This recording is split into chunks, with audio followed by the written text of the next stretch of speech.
Alright everybody, we're going to do a cat update. I was going to do this in the morning, but I figured I'd do it now since Chris is outside. Oh, she's trying to play with Leia, and Leia's like, yeah, I don't know you. So this is the little, this is, look at that bump right there. That's the thing we're talking about in the stream. So let's give some context because all of you who are watching this channel probably have no idea what we're talking about. So this little cat showed up 3 days ago. Yes, 3 days ago. This will be a longer video, everybody. We are not in a position to take another cat. We have 7 rescue cats that we have, which we did not anticipate. We only were going to have 2, and then for all the reasons we talked about on this channel, we now have 7, and we love them all. And the mom is And 8. Mom is 8. But Dora comes and goes. The other 7 are babies, and they basically live in the house and go in and out and everything else. So the house is open.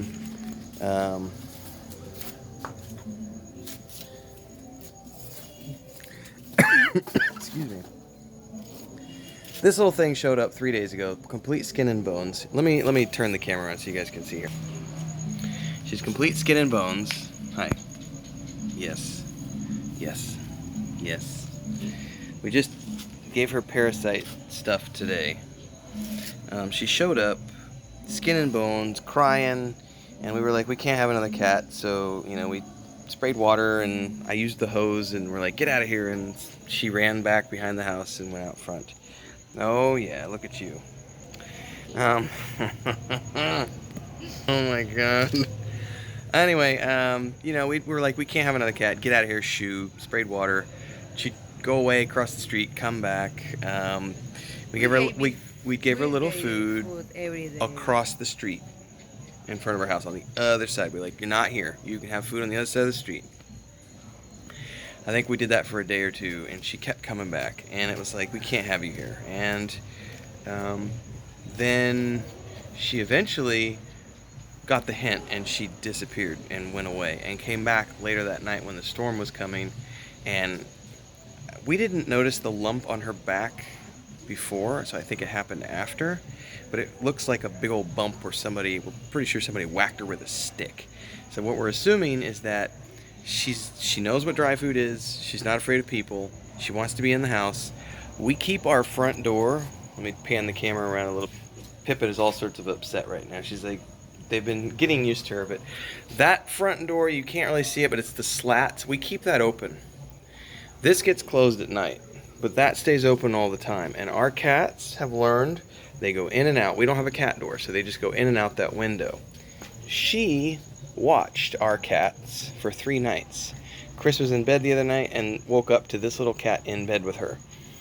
So she learned how to jump through the window. So then it became a stress factor of going, well, that's not good because we can't have a cat. You know, she's not vaccinated. She's not.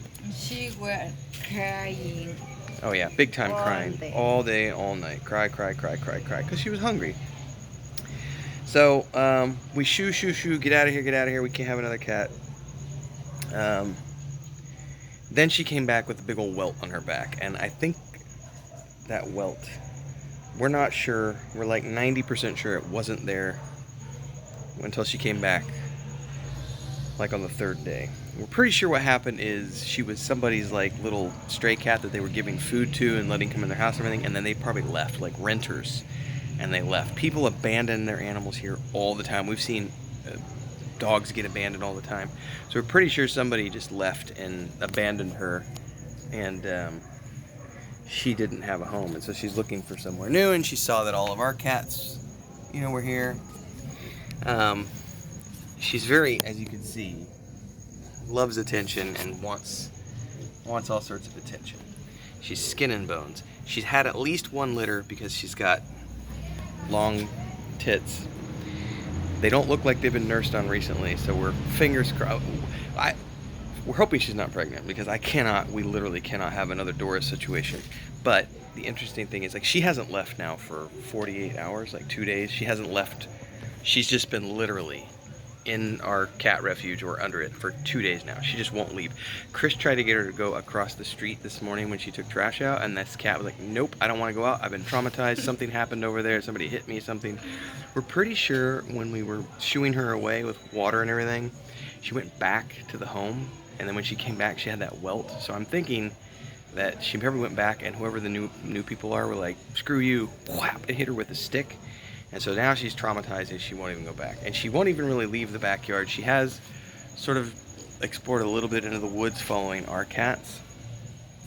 Anyway, so when she came back with the welt, we decided, well, I guess we're gonna at least deparasite her and give her a flea bath. I don't think she has fleas, but she's dirty, like dirty. She's not had a bath yet. We gave her parasite pills. So she got dewormed earlier today. I mean, look at her. She's just, you can see all of her backbone. Like, she's just starving. And, you know, a street cat. And this welt in her back is the gnarly thing. I don't know if it's a tumor or if it's a, she doesn't appear to have any major discomfort when I touch it. It definitely feels like a ball of something, like a ball of fluid, which is why I think it's a, inflammation from a stick hitting her, because we also saw when we were, before we accepted her, we were shooing her across the street and feeding her food on the other side of the, and she was over there, and a man came by on his bicycle and sat down in the shade tree, and she ran over for attention, and the man hit her and then threw rocks at her. So it was like, you know, we did not want more cats. We can't afford more cats. I published a picture today. Yeah, Chris put a picture of her up on one of the Facebook pages for the town that we live in to see if maybe someone will adopt her. We're going to ask some people from one of the churches, yeah, some friends who go to church, for Christina's church. Well, not your church, but friends of your family who go to church. They're going to ask, she's going to ask those people if maybe they know some, because we really can't have another cat. We can't. Our 7 cats, thankfully, have not reacted. They haven't reacted horribly. They're a little nervous about her, but it's not like, you know, they haven't attacked her. I think the first night they did, but not bad. Like, Frodo hit her on the head like 4 or 5 times and was like, who are you? Bop, bop, bop. Because she snuck in the house.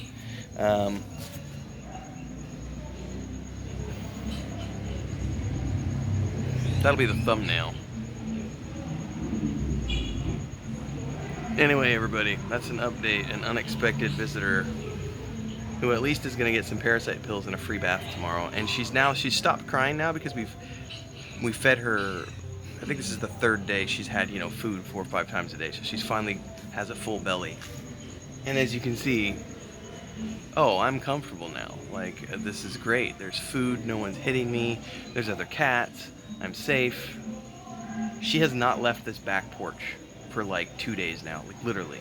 She won't go out front. She just stays right here. She does keep trying to go in the house, which is a big problem. But last night she stayed outside, which is good. She didn't jump through the window last night. But like all day today, she's been trying to come in the back door, and you have to be like, shh, shh, shh, and she just will sit there in the, I can't point at the door properly there, and she'll just sit there at the door and watch you. Anyway, homestead update.